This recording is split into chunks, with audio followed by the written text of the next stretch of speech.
বিসমিল্লাহির রহমানির রহিম।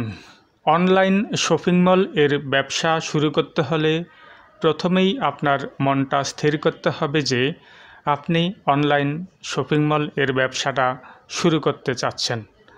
আপনাকে রীতিমতো আদা জল খেয়ে নামতে হবে। অনলাইন শপিং মল শুরু করতে হলে প্রথমেই আপনাকে একটি সুন্দর ও আকর্ষণীয় কোম্পানির নাম নির্বাচন করতে হবে। নামটি ছোট হওয়া একান্তই বাঞ্ছনীয়। এরপর কোম্পানিটি নিবন্ধন করে নিতে হবে।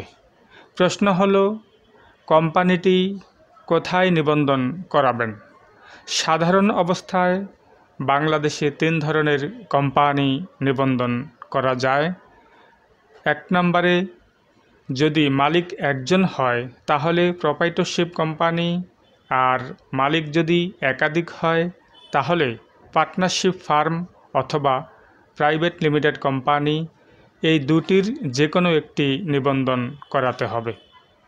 যদি এক মালিকানা ভিত্তিক প্রপ্রাইটরশিপ কোম্পানি করেন তাহলে শুরুতেই একটি ট্রেড লাইসেন্স করতে হবে, আর যদি মালিক একাধিক হয় সেই ক্ষেত্রে প্রথমেই কোম্পানিটি পার্টনারশিপ ফার্ম অথবা প্রাইভেট লিমিটেড কোম্পানি হিসেবে জয়েন্ট স্টক বা RJSC থেকে নিবন্ধন করিয়ে নিতে হবে এবং এরপর ওই নিবন্ধিত কোম্পানির নামে ট্রেড লাইসেন্স করতে হবে। ট্রেড লাইসেন্সের মধ্যে ব্যবসার ধরন লিখতে হবে অনলাইন শপিং অথবা অনলাইন শপিং মল।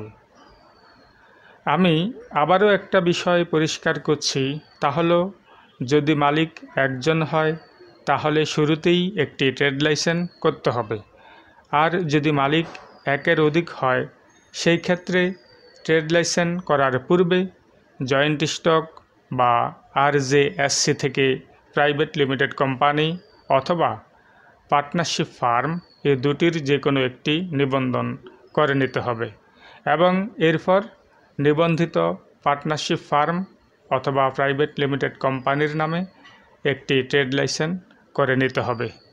এখানে মনে রাখতে হবে যে যদি আপনি জয়েন্ট স্টক বা RJSC থেকে প্রাইভেট লিমিটেড কোম্পানি নিবন্ধন করিয়ে নেন তাহলে এই নামটি আপনার জন্য চিরস্থায়ীভাবে বরাদ্দ হয়ে যাবে।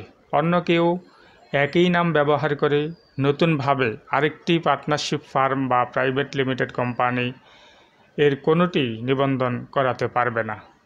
জয়েন্ট স্টক বা RJSC থেকে পার্টনারশিপ ফার্ম অথবা প্রাইভেট লিমিটেড কোম্পানি নিবন্ধনের ব্যাপারে যদি আপনাদের কোনো সহযোগিতার দরকার হয় তাহলে আমার সাথে যোগাযোগ করতে পারেন। আমি দীর্ঘদিন যাবৎ RJSC বা জয়েন্ট স্টক থেকে প্রাইভেট লিমিটেড কোম্পানি এবং পার্টনারশিপ ফার্ম নিবন্ধনের ব্যাপারে একজন কোম্পানি কনসালটেন্ট হিসেবে কাজ করে আসছি। যাই হোক, কোম্পানি নিবন্ধন এবং ট্রেড লাইসেন্স করার পর নিবন্ধিত কোম্পানির নামে একটি E-TIN সার্টিফিকেট ওপেন করতে হবে। তারপর বাংলাদেশের যে কোনো শিডিউল বা তফসিলি ব্যাংক থেকে কোম্পানির নামে একটি কারেন্ট অ্যাকাউন্ট ওপেন করতে হবে। তারপর সংশ্লিষ্ট ব্যাংক থেকে একটি ব্যাংক সলভেন্সি সার্টিফিকেট সংগ্রহ করতে হবে। এরপর কোম্পানির নামে একটি VAT রেজিস্ট্রেশন করাতে হবে। এরপর কোম্পানির নামে একটি আকর্ষণীয় ওয়েবসাইট নির্মাণ করতে হবে। আপনার কাছে যেসব পণ্য আছে বা আপনি যেসব পণ্য অনলাইনে বিক্রয় করতে চান সেগুলো ওয়েবসাইটে ক্লিয়ার ছবি সহ সম্পূর্ণ বিবরণ এবং আকর্ষণীয় মূল্য উল্লেখ করে সেগুলো ওয়েবসাইটে প্রদর্শনের ব্যবস্থা করতে হবে।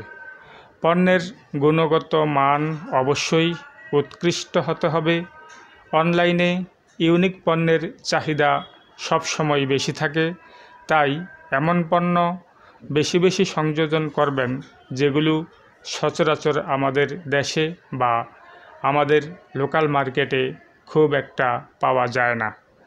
কোনো পণ্যের স্টক বা মজুদ শেষ হয়ে গেলে সাথে সাথে সেটা ওয়েবসাইটে আপডেট করিয়ে নিতে হবে, যাতে ক্রেতা অযথা হয়রানি না হয়। মূল্যের ক্ষেত্রে যথাসম্ভব ডিসকাউন্ট দেওয়ার চেষ্টা করবেন। ডেলিভারি দেওয়ার টাইম শিডিউল অবশ্যই সংক্ষিপ্ত হতে হবে এবং যথাসময়ে ডেলিভারির সুব্যবস্থা রাখতে হবে। মনে রাখবেন, খারাপ পণ্য এবং ডেলিভারির দীর্ঘসূত্রিতা আপনার ব্যবসার 12টা বাজিয়ে দিতে পারে। তাই কমিটমেন্ট অবশ্যই 100% বলবৎ রাখার চেষ্টা করে যেতে হবে। ডেলিভারির দায়িত্বে যাদেরকে রাখবেন তাদেরকে অবশ্যই অ্যাক্টিভ ও বিশ্বস্ত হতে হবে, নইলে ব্যবসার লাল বাতি জ্বলতে খুব একটা সময় লাগবে না। যাই হোক, অনলাইন শপিং মল এর ব্যবসা করতে হলে আপনাকে অবশ্যই উদ্যমী, পরিশ্রমী, দায়িত্বশীল, সৎ এবং নিষ্ঠাবান হতে হবে। তাহলেই আপনি অনলাইন শপিং এর ব্যবসায় সফল হতে পারবেন।